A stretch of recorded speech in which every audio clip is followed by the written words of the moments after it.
is Dr. Gershowitz, the founder and president of Gershowitz Literacy Associates.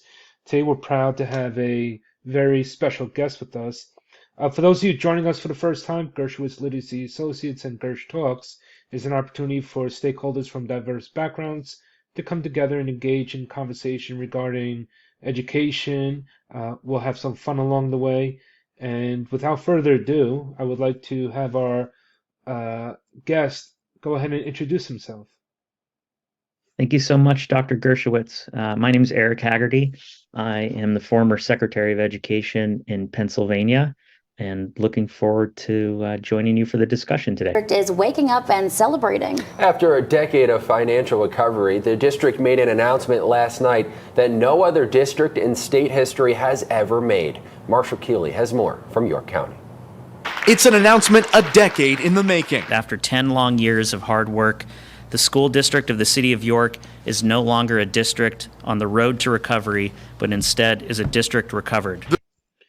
Very good. Thank you for taking the time to be with us. Now, could you tell us a little bit more about your background? My research tells me you spent time in Seattle, then you came to Pennsylvania. You may even be a little bit musically inclined. I pretend to be, at least, yeah. Huh. Uh, Thank you. Yeah, I grew up in Seattle. I'm a little unique in terms of having served as the Secretary of Education here, in that I am not a former teacher, not a former superintendent. The types of things that traditionally lead someone into that type of role. I've been very lucky. Um, I moved to Pennsylvania after graduating college for what I thought was going to be a 3-month job, and then I'd move back to Seattle. And here I am, 13, 14 years later. I was very fortunate, focused my career on government and politics, and came up through the policy side of things as opposed to, the sort of in-person type of work that happens in schools. I've just been tremendously lucky. Worked for all 8 years for Governor Tom Wolf, former Pennsylvania governor, someone who ran for governor because he cared about education. It was always his number one priority. And I spent about 6.5 years in the governor's office, and then led the Department of Education for the final year of his time in office. So, running the Department of Education, was there a learning curve when you first came into the position? No pun intended, by the way. Absolutely. Every day I think of something where I'm like, oh, I wish I had known that while I was there. But I was very fortunate to be surrounded by lots and lots of talented people with doctorates who are experts in their given area. And I really did my best to just try to honor their expertise. And as the person who is sort of more familiar with government, help them accomplish the goals that they knew they needed to accomplish, as opposed to coming in and trying to sort of project my own vision onto the department. And as we were chatting to get warmed up before officially starting Gersh Talks, I said in the first couple minutes I could tell you were very calm. And I'm assuming during your time in office, overseeing what I recall being a $22 billion budget, there were times when you had to be calm and mediate many issues and debates in your time. Yeah, absolutely. I think, anytime you're working in government, really at any level, and especially in the governor's office or leading a state agency or working at a state agency, oftentimes you're dealing with whatever the worst thing happening anywhere in the state is at that given moment, whether it's a bridge collapse or a global pandemic. There's always something happening somewhere that needs to be resolved. And it's it's just always better, I found, when folks try to de-escalate and stay calm and engage in, respectful civil disagreement, as opposed to, you know, letting anger or emotions or personalizing things get too far ahead. It's just really difficult to make sound decisions if you're not in the right state of mind. And we had to do a lot of things during the pandemic that certainly we never imagined having to do. I think Governor Wolf was reelected in 2018, and nobody suspected that he'd be spending the bulk of his second term responding to a global pandemic. So having to do things like shut down businesses and close schools, things that are just unimaginable types of decisions to have to face. Um, I think cooler heads often prevail, and even with cool heads, you still get things wrong at times. And I've just always tried to minimize drama and always be de-escalating. And you, interestingly, I believe you came into your position during COVID or the height of COVID. So definitely you had to mediate and de-escalate some situations. De-escalation as relates to COVID and shutting down schools and figuring out how to reopen them safely. Were there a lot of situations that you had to de-escalate? Yeah, I think education has become a pretty polarizing issue in some respects. I think although I've never met a teacher who became a teacher because they cared about politics, there are lots of forces outside of the classroom that are attempting to turn the classroom into politics, whether it be book bans or mask mandates or debates about transgender athletes. It's become a pretty difficult place for um, teachers to just focus on reading and writing and history and arithmetic. So no shortage of politically divisive things, that come up when you're working in education policy. But again, I think it's all about doing the best you can to bring folks together and try to reach a consensus on what the best path forward is based on the information you have. Since caveman or cave people time, the famous question has been, why do we need this class? Why do we need to know history? Why do we need to know math? And the thing I always tell my students is events in the past, if we can understand them, it helps us draw connections to the future. So, for example, I talked to my students, we reviewed the Cold War era, United States and USSR fighting for world supremacy. Fast forward, why does the US back Ukraine and why isn't Russia backed by the United States? And that's an example because of alliances. And so I try to always be culturally responsive, which is at the heart of my research and how we can draw those connections. And I just want to mention that culturally responsive pedagogy, I always say this right off the bat, it's different from CRT. Culturally responsive pedagogy is about utilizing students' backgrounds, prior experiences, making considerations for the socioeconomics as a way to draw them into the content and make connections. So yes, I can understand some of the debate for teachers in the classroom. And I know during COVID, private sector thought we all just wanted to stay home in our pajamas and teach. Now, of course, maybe we were in our pajamas, but most of us were working harder than if we were in a traditional classroom. I could not agree more. I think back to that, especially at the height of the pandemic. I've never worked longer hours in my life. I mean, it was just Huh. around the clock. And yeah, may have been in sweats every now and then, but it doesn't mean you weren't working hard. That's for sure. I do want to touch on culturally responsive and sustaining education.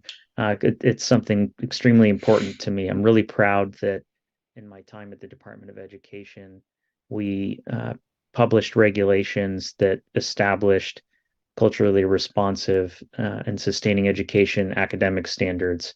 They're a really important step forward in Pennsylvania, and schools right now are beginning to implement and are already implementing many of these standards so that our teachers know how to do the best job they can for each of their students, no matter their background.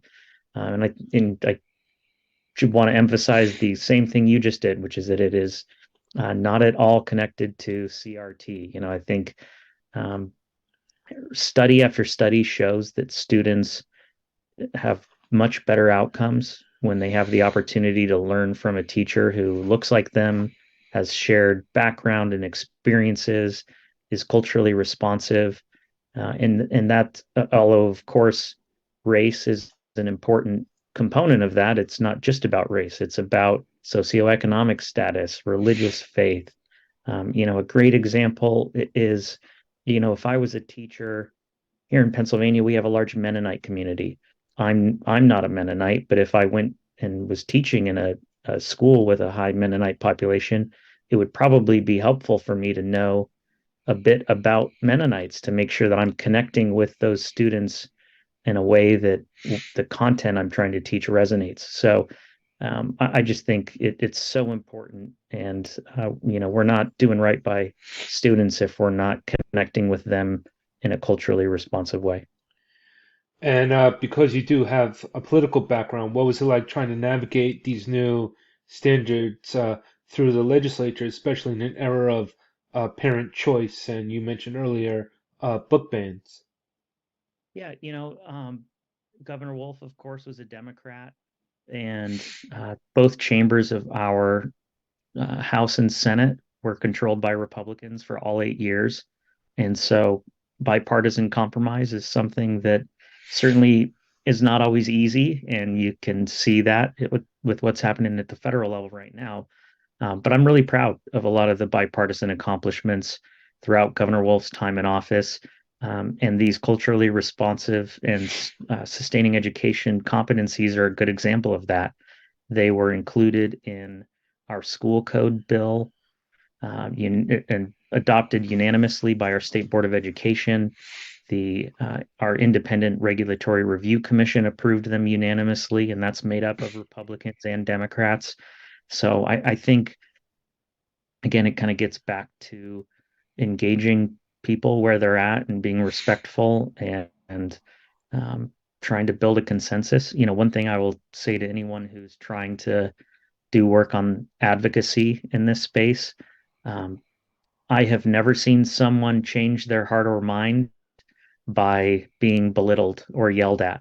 I think it's really important that you engage with folks who maybe are on the opposite side of the political spectrum as you in a respectful way, and just always engage in these conversations in good faith. And just because someone disagrees with you, or maybe even they're just flat out wrong, that doesn't make them evil. That's something that I really strongly believe, that we have to be able to engage with people who disagree with us without sort of ascribing moral failure to them just because they might be getting something wrong.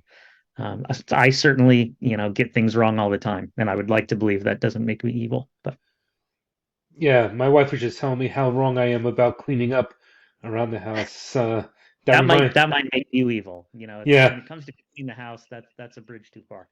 So, just going back to your comment about building consensus, did you face opposition regarding these regulations? Yeah, certainly it's almost impossible to get 100% of people to agree on anything. And there are a handful of folks that, think that it's overreach or, um, oppose the regulations. I tend to think that that's because they just maybe haven't learned enough about what they really are yet. And I think some people do confuse it with what they hear about CRT. So, just trying to constantly educate people about what these are and what they're not. And usually after that conversation, people understand. And I think some of the anxiety they may have been feeling tends to go away. Good, and thank you for your work around culturally responsive pedagogy. So, the next thing I wanted to talk to you about was the Level Up program. If you want to take a few moments and share with us what was the Level Up program, when did it take place? Yeah. I could talk to you for hours about this one. I'm something I'm tremendously proud of. Um, in Pennsylvania, a little bit of background that I think is important to understanding why we created the Level Up program. When Governor Wolf took office in 2015, it was on the heels of a prior governor cutting education funding by around $1 billion, and something like 20,000 teachers were laid off. Oh my gosh. Uh, and at the time, funding for school districts in Pennsylvania, we have 500 of them, was based solely on what the student head count was in the year 1992, which is not, probably a great method for funding schools. Of course, school size changes, there are other important factors that go into making sure that schools are funded equitably and adequately. So Governor Wolf created the fair funding formula, which allocated funding to school districts based on things in addition to student headcount, things like the percentage of students in poverty, the extent to which school districts were contributing locally to their funding, sparsity, so accounting for the different needs for rural school districts versus urban school districts. Um, that was a great formula. The drawback to that, though, was that it only applied to new funding moving forward. So the existing billions of dollars that the state invested still go out through that old formula, and all of the new money, well over $1 billion, $2 billion throughout Governor Wolf's time in office is now going out through this new fair funding formula. But um, one thing that we noticed, and of course, and a Commonwealth court recently affirmed, is that schools are still inadequately and unequitably funded. Our courts have said that we probably underfund schools to the tune of $4 to $5 billion each year in Pennsylvania. And one thing we've done to try to address that, while there's certainly a much larger policy solution in need, for the time being, we created the Level Up program, which allocates money specifically to the 100 of our 500 school districts that have been most historically underfunded. So the first year we implemented this was 2021 and 2022. For that academic year, that was $100 million. Second year of implementation, we added $225 million to the Level Up funding. It's made a huge difference for many, many school districts. For example, there are 3 school districts in Pennsylvania, Erie, York, and Scranton, that had historically been in financial distress. And these are the first 3 school districts that have ever come out of their state designation as being in financial distress. It's never happened in Pennsylvania before. Finally, last year, the first wave of schools started coming out of financial distress because of that targeted funding that they so desperately needed. This year, the House and Senate Democrats and Republicans are still negotiating whether or not there will be additional Level Up funding. I certainly am hopeful that there will be, because I think it's just a great program that sort of accelerates improvement for the schools in the most difficult situations. So I just have 2 follow-up questions. The first one is, was the previous budget formula, did you say it was based on 1992? Yep. Okay, so the next question is, why did it take so long to move to a different? I mean, I know there's a lot of red tape at times, I'm sure you would agree, but why would somebody or a group of people think 1992 data would be purposeful in 2020 or 2021? Yeah. Uh, I think in politics, it's always a matter of priorities. You've got a governor, again, in Tom Wolf, who ran for office because he cared about education. It was always his top priority. And I think sometimes, there are so many different issues that any individual elected official might work on any given day, that it's easy to focus on other things. And I think it's just some of the political inertia that it really takes someone singularly focused to sort of break through on things like this. That's a lot of heads of government that apparently didn't prioritize education and budgets. My next question for you is there money allocated just for improving literacy in schools? Or is it all under the umbrella of the Level Up program? There right now is not money directly allocated specifically for literacy. I would love for there to be money for that purpose, along with our culturally responsive and sustaining education regulations passed last year. Included in that same package of regulatory updates, for the first time, we created structured literacy and science of reading competencies. And so educators moving forward in ed prep programs will be required to learn about structured literacy, and existing educators will have to participate in professional development, in case that they didn't get that type of education. Um, I think the next step, which would be great, would be for the General Assembly to appropriate funding to help schools implement this, because there are many school districts in Pennsylvania that have English language arts proficiency rates well below 50%. That's something that I'm extremely passionate about, and I'm currently working actually with an organization, MGT Consulting and Step by Step Learning, who do some of that work.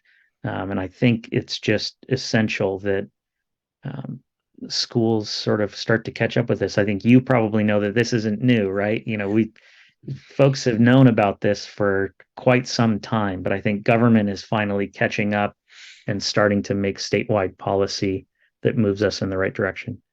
As mentioned previously, I work in a large, comprehensive urban school in Brooklyn, where I'm a special education teacher. And so that experience is interwoven into my dissertation and the crux of my research, which is how can we use culturally responsive pedagogy to increase intrinsic motivation in adolescents to read?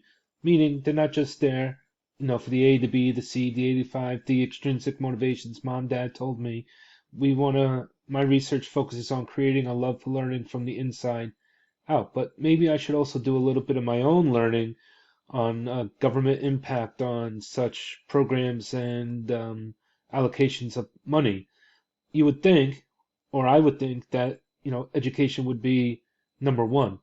I look at libraries, for example, in my region, and I think libraries should be palaces.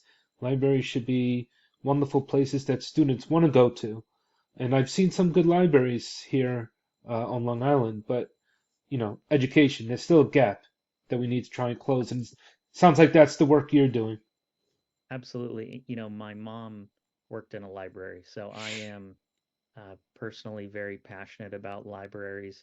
I'm really excited that as part of last year's budget, for the first time in like 20 years, we finally increased library funding across the state, and well over 10%.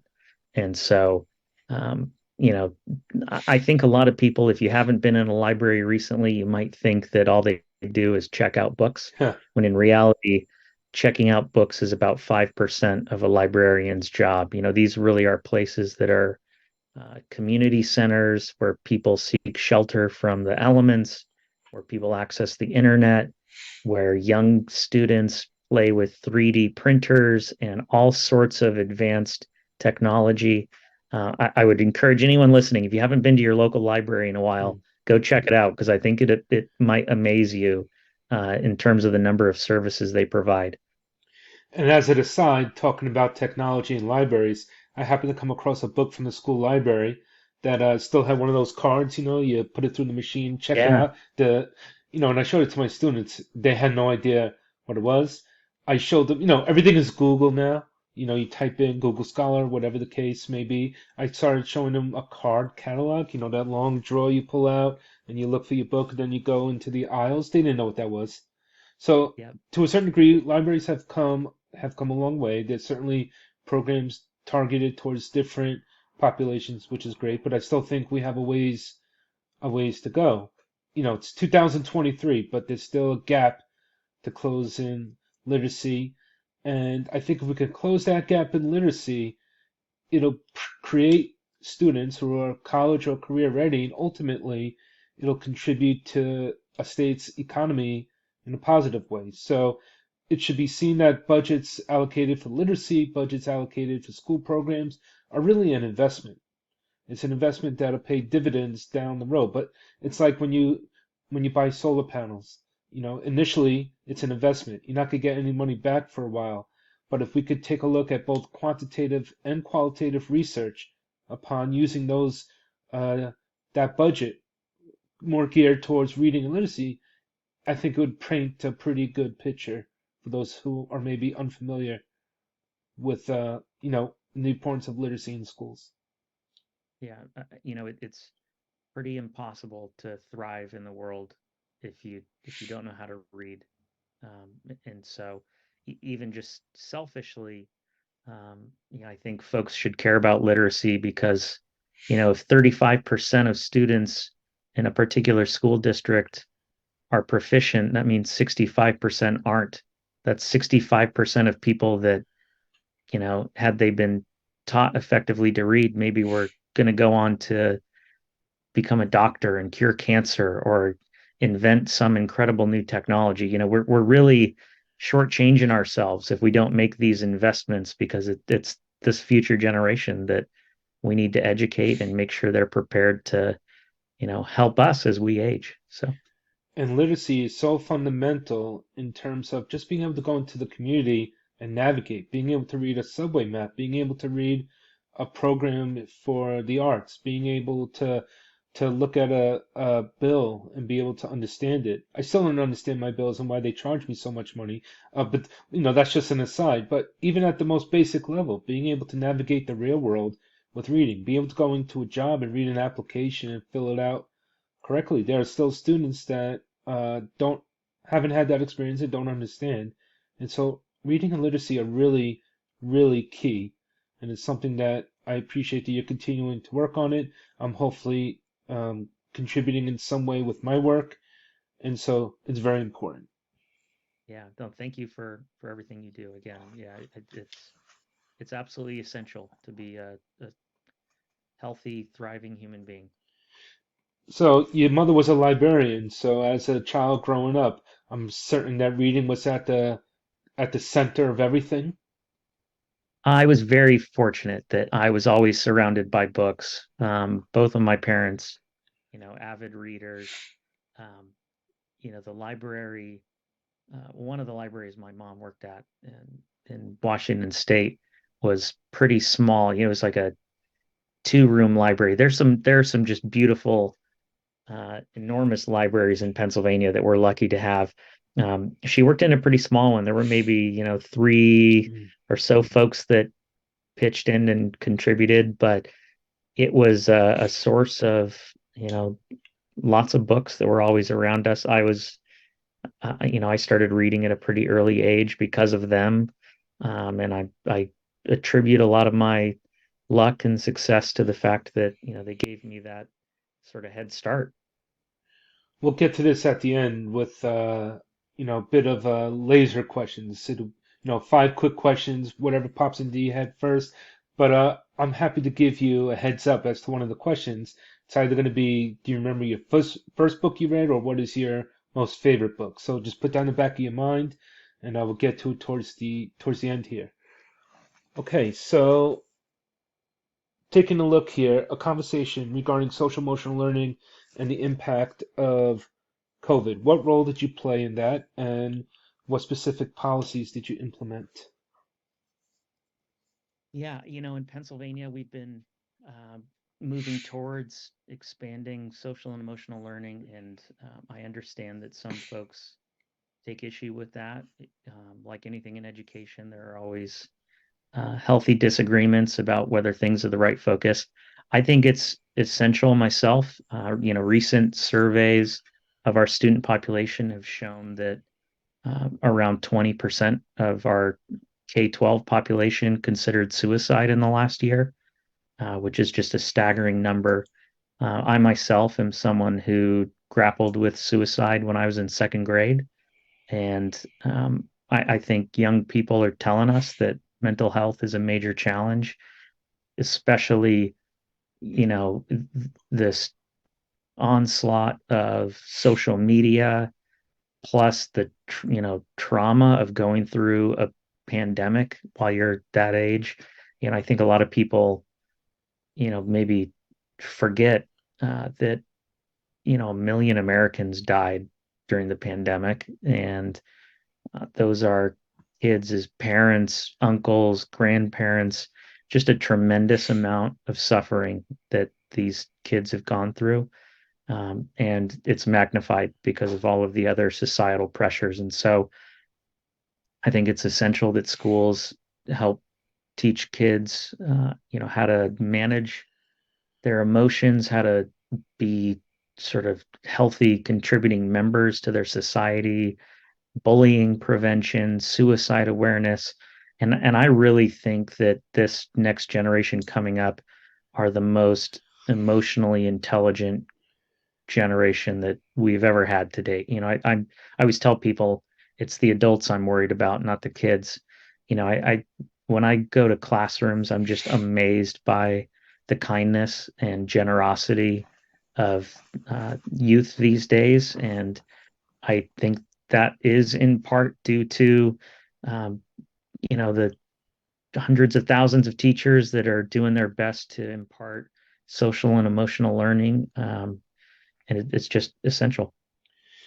So I'm still astounded to hear that elementary age and middle age students, not only are they contemplating suicide, but in the most unfortunate of cases, they go through with it. And it astounds me that the know-how and they automatically go right to the end choice of depression. Now, you were very brave for sharing in second grade that you were dealing with depression.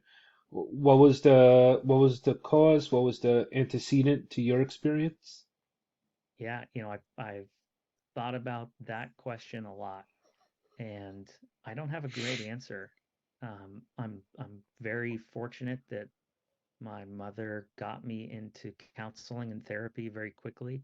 Um, in the 90s, this would have been in 1995, and back then, uh, I think there's certainly still stigma around suicide and mental health and therapy, but even much more so back then. So I'm super lucky that I had a parent that, was willing to get me engaged in that type of thing.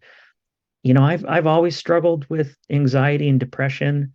I can't pinpoint a sort of specific event that happened that led me to that, other than I vividly remember the way I felt, and um, I don't know where I could have possibly learned, you know, uh, how to commit suicide the way that I, had attempted, and um, it's just it's something I was ashamed of and embarrassed about for many years. I don't think we really talked about it with my parents until I was probably 20 or so. And it was something that you sort of didn't talk about because it was embarrassing. And so I'm happy to talk about it today because I think it's important that people know that, if they're going through something like that, that they're not the only ones and it can get better, and, encourage folks to get help. The 988 suicide hotline is an incredible resource for folks if you're going through a difficult time. Lots of caring people out there who are happy to help you get through it. That was an And incredibly oh, sometimes there isn't a specific cause. There are things going on in our brains that you certainly don't understand in second grade, and you still sometimes struggle to understand as an adult. So it's essential to get help. that was an incredibly personal story that you shared, and we appreciate it. The other thing, talking about technology, great benefits to technology, but I recall a survey where girls, teenagers, tend to consider suicide because on Instagram they see these images of perfected women and what the perfect body is supposedly supposed to be, and they spend hours on Instagram, and these girls are getting upset because they don't feel like they can um, live up to this example of what supposedly is the perfect body, and I think that leads into another interesting area regarding transgender uh, pronouns. And I'm curious, is that something you came across as the education secretary? Yeah. I want to say first and foremost that I I had the absolute pleasure of working with our Secretary of Health, Dr. Rachel Levine, who herself is a transgender woman. She now works for the Biden administration and is the first transgender person to ever be confirmed by the U.S. Senate. I mean, just truly an incredible human being and someone who is led by example and endured a lot of hateful attacks on her throughout her career. Um, I think like the civil rights movement, like the gay rights movement, um, it takes people a while to understand something that maybe feels foreign to you if you've never met a transgender person or have a family member who's transgender. Um, and I think the more folks are exposed to people who are different than themselves, the better.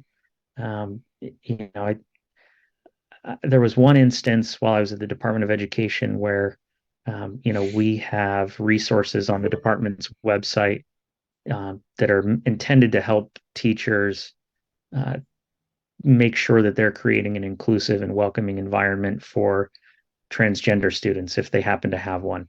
And, there were a group of legislators that were upset about that and called on me to resign from my position because of it. But, um, throughout history, there are always going to be some reactionary folks, again, whether it's people who opposed integration in schools in the 50s and 60s and even later on. It's normal. Unfortunately, anytime that new social rights are fought for, or again, people are exposed to something maybe they hadn't seen before. Sometimes some people react negatively, and that's to be expected. And I just think it's important that we recognize that it's reactionary, and that I think folks who are supportive of transgender people are on the right side of history. And, I personally relish any opportunity to help fight for the underdog. And, someone who's transgender is, more exponentially more likely to face domestic violence, be murdered, have mental health crises. And so, it's easy for me to fight for someone struggling with something like that. And I think it's important in schools to create a safe space for all students who are going through unique situations.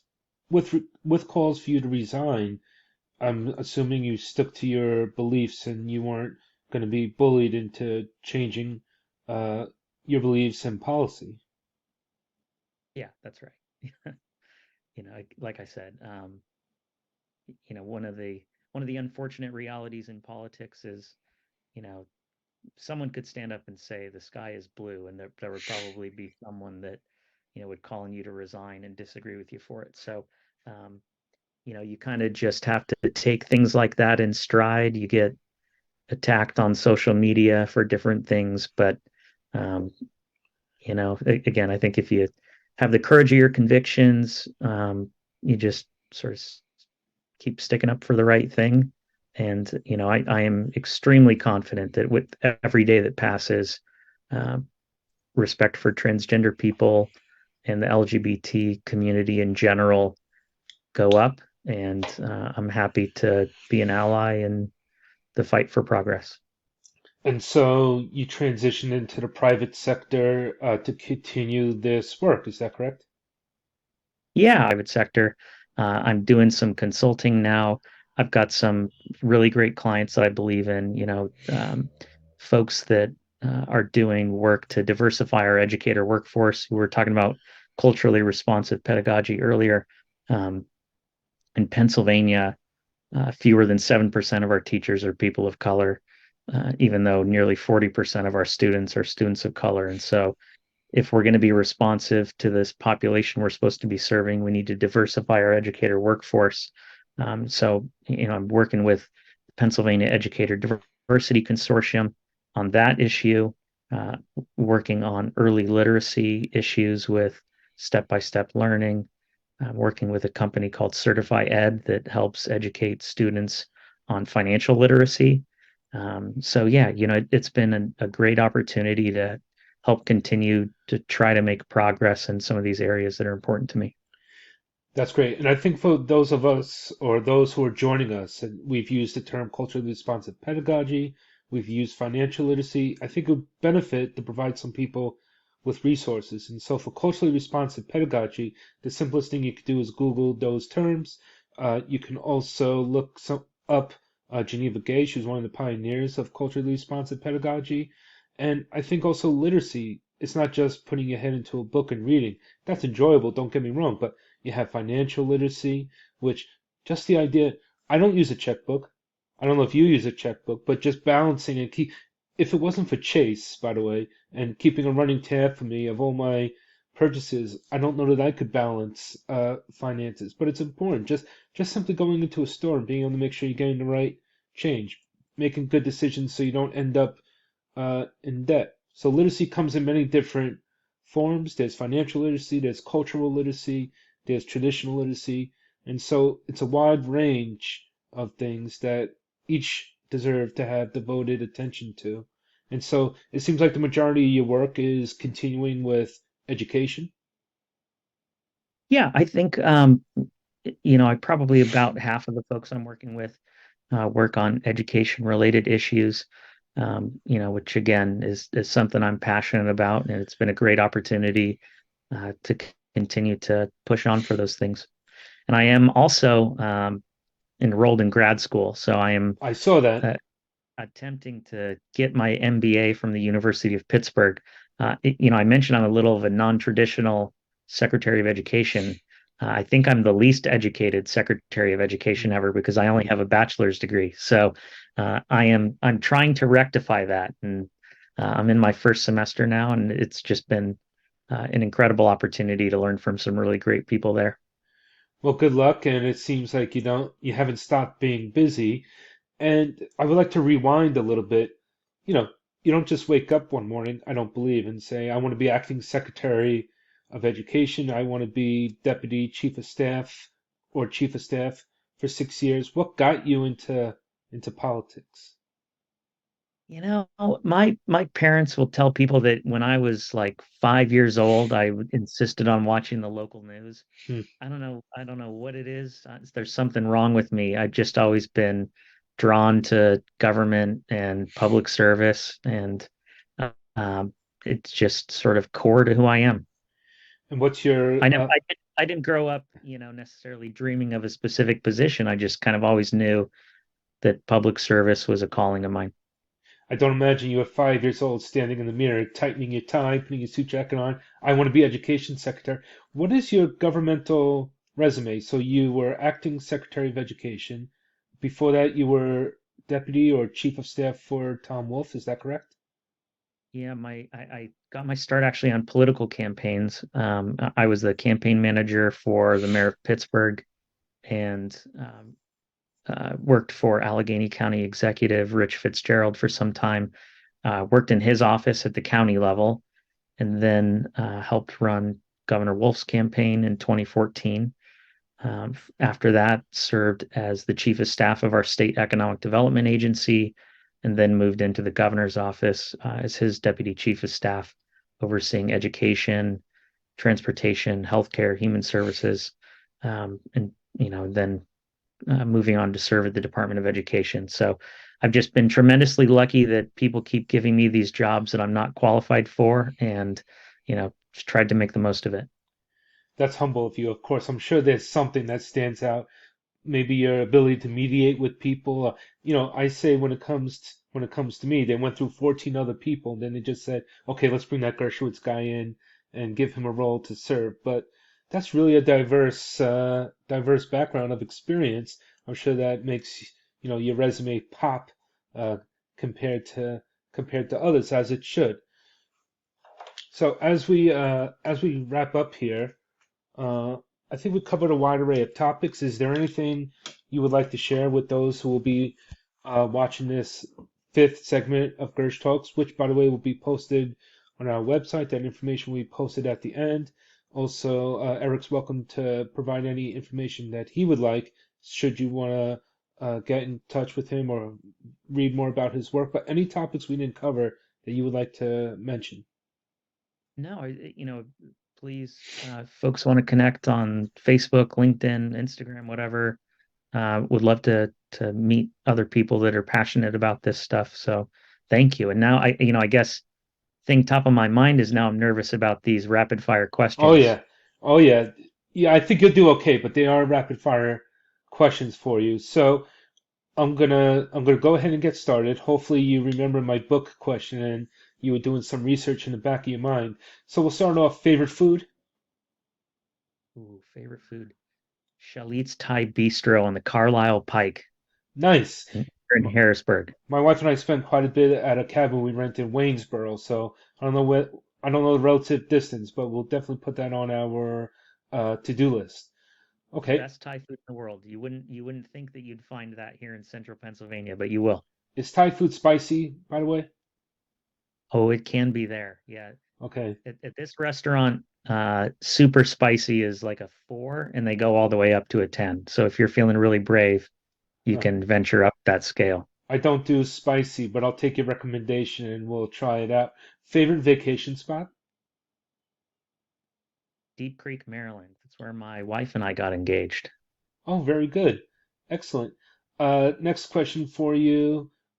Favorite thing to do in your free time? I love painting and playing music. One of my pandemic projects was to record an album where I record all the instruments and sing and all of that and kind of mesh it together to give the illusion of a full band.